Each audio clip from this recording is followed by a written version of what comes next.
Hello hello hello hello hello கேக்குதா? இல்ல இல்ல, காலையில நான் பேசும்போது நான் பேசுறதே எனக்கே ஒரு 2 செகண்ட் கழிச்சு தான் கேட்டுட்டு இருந்தது. அதனால கொஞ்சம் கன்ஃபியூஸ் ஆயிட்டேன்.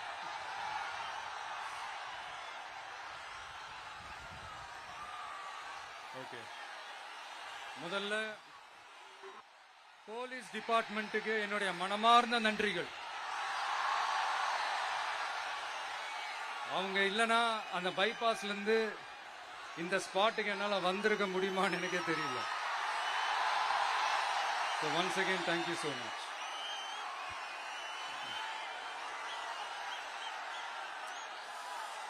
கரூர் அமராவதி ஆத்தங்கரையில் இருக்கிற ஒரு ஊரு. அது மட்டும் இல்ல, இங்க ரொம்ப முக்கியமான டெக்ஸ்டைல் மார்க்கெட் ரொம்ப ஃபேமஸ், எல்லாருக்குமே தெரிஞ்ச ஒரு விஷயம் தான். அந்த மாதிரி கரூரை பத்தி பெருமையா சொல்லிக்கிறதுக்கு நிறைய விஷயங்கள் இருக்கு. அதுல எந்த மாற்று கருத்துமே கிடையாது.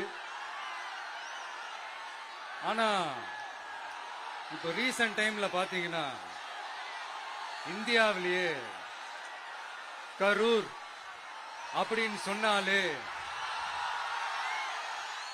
ஒரே ஒரு பேர் தான் ரொம்ப ஃபேமஸா ஜொலிக்குது.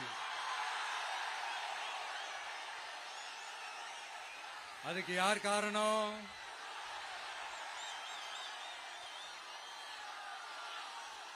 யார் காரணம்னு உங்களுக்கு தான் தெரியுமே. சரி, அதை பத்தி கொஞ்சம் அப்புறமா பேசுவோம். இப்ப நம்ம கரூர் மாவட்டத்தில் இந்த வாக்குறுதிகள்லாம் கொடுத்தாங்கல்ல, அது செய்வோம் இது செய்வோம் எல்லாம் சொன்னாங்கல்ல, அது ஒரு சின்ன லிஸ்ட் தான். அதை ஃபர்ஸ்ட் பார்த்துடலாம்.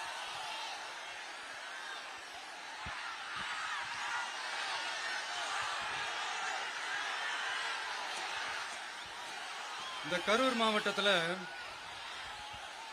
இந்த பேரீச்சை வளர்க்க சிறப்பு திட்டம் செயல்படுத்தப்படும். இத்திட்டத்தின்படி பேரீச்சை வளர்க்க நிதி உதவி வழங்கப்படும். வாக்குறுதி நம்பர் 81.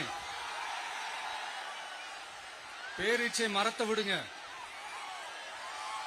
அட்லீஸ்ட் இந்த பேரீச்சை விதையாச்சும் கண்ணில் காட்டினாங்களா?